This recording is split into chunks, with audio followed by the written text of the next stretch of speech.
So you never want to buy these particular properties that I'm getting ready to share with you before you actually flip a property. You never want to buy these. So the first one is going to be those that are listed in a flood zone or in a wildfire prone area.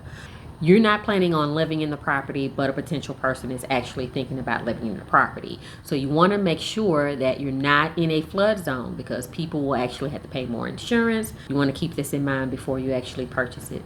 The next thing is going to be those that have structural issues. If there's a problem with the basement, if you have cracking in the concrete, these can be costly in your flip, and of course you will need to actually make sure that you get it done. So make sure that you have an inspection done first, because an inspection is going to be something that more than likely the seller is going to ask, and it is going to come up during an inspection time.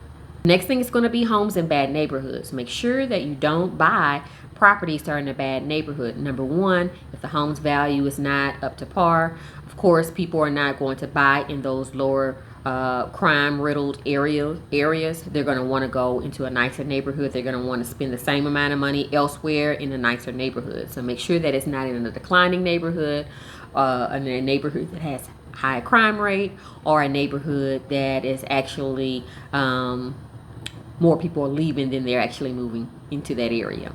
Houses with unpermitted work, and what I mean by that is, if that person, like I purchased a property one time where I didn't know it at the time because I didn't get an inspection, which is why I'm trying to tell you to get an inspection, is because they did the electrical work themselves. And so when I finally did get an inspection done, which is when I was getting ready to sell the actual house, the buyer actually wanted to get an inspection done. That's when I learned that some of the work was unpermitted. So luckily I was able to remedy the situation.